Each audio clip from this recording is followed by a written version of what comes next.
Well, I used to like James Cleverley. First black Home Secretary, strutting about in his suits, ex-military, white shirt, smart tie, gonna make a difference. Well, he doesn't make any difference at all. I've told him the way forward with the channel crossings is to get a good pair of binoculars or whatever they use now, proper spy jobs, and film the people at the helm of these little dinghies, and then as soon as they land, arrest them for smuggling all these people into the country. And no matter how many change at the helm, lock them all up, aiding and abetting each other. And then you hold them in custody, deterrent, deterrent.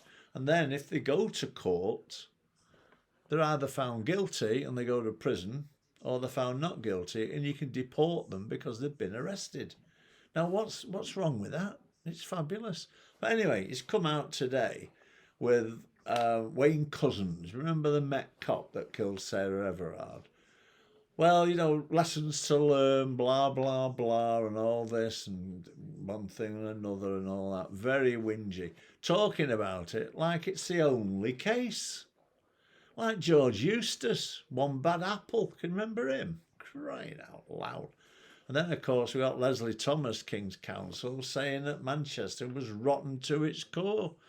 But James Cleverley's never been. The Inspector of Police has been and told them they're quite good, but they need improvement. Need improvement, crying out loud. Anyway, James Cleverley, Home Secretary, very weak. Well, you can't believe it, can you? While I've been doing this, the Association of Chief Police Officers, I've done a press conference over the Wayne Couzens, Sarah Everard, absolute waste of a life due to failing bits and bobs in the police force. And because of this, it's a lesson to every chief constable. And they should all take note.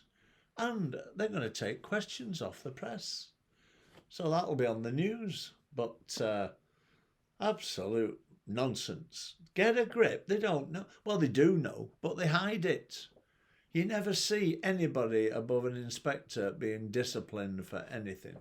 On the subject of senior officers not being prosecuted, some years ago there was an inquiry into the shooting of an unarmed man called Anthony Granger, and he was represented by Leslie Thomas QC, who made the remark that Greater Manchester Police was rotten to its core. And he based this on evidence given by superintendents who later admitted to committing perjury. The judge remarked on this in his summing up, expecting clearly, which is how the process went, that the matter would be taken up by the Chief Constable and serious disciplinary measures, because that was a criminal offence. But the Chief Constable was Peter Fahey and had enough on his own plate, and nothing happened. So there you go, and that's the standards that need improving by this bloody lunatic outfit of chief constables who don't give a shit. Progressive, a little democratic country is moving on.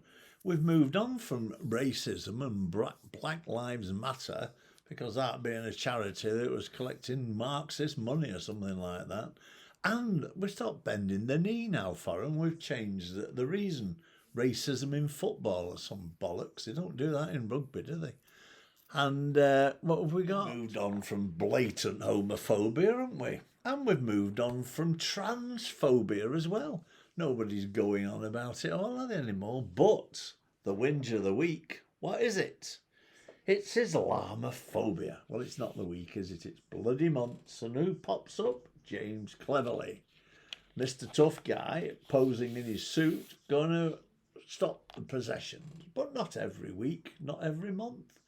They're going to need 4 weeks' notice to waste bloody millions of pounds again on the Met to police them.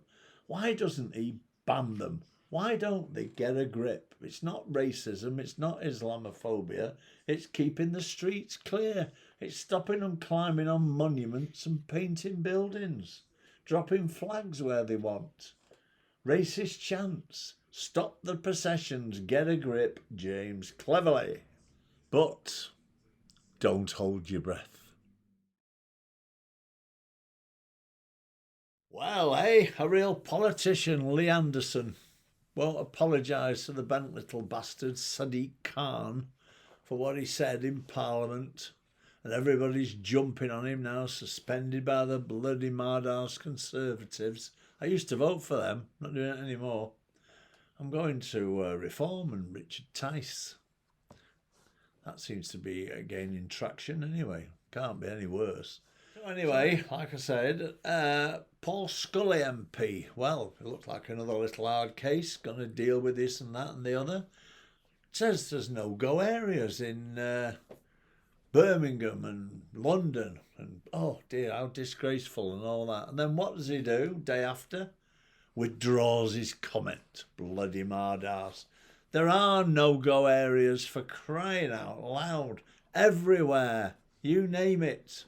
And he says that. What an absolute tosser.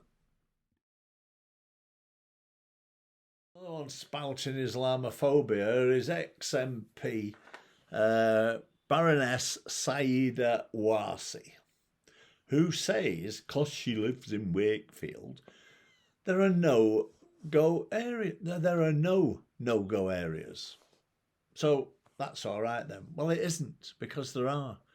And if you look at the link that's coming up now, you'll see a television programme taken in Bradford 4 years ago, where traffic cops were lured into a cul-de-sac surrounded by God knows how many Asian Pakistani young men, and then threatened and cars kicked, and had to call for emergency assistance because the car that followed in was a firearms unit and it had a boot full of firearms. So they were worried that they were going to be overpowered. It was that strong, all this no-go area that doesn't exist. And they had to call for real assistance. And when it came, they had to clear the streets. Cars were blocking the police cars and everything. It was like a battle. But anyway, they did it. And she says there are no-go areas.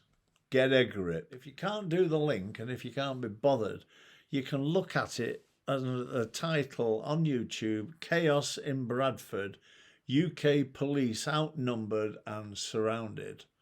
So have a look at that, because the rest is then quite interesting.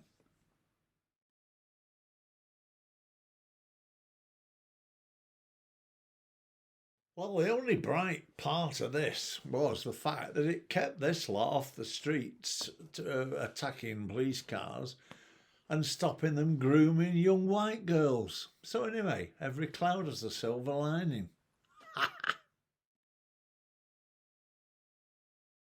Do you watch Traffic Cops on Channel 5? Well, it's produced by Menton Media, and I asked them to help me.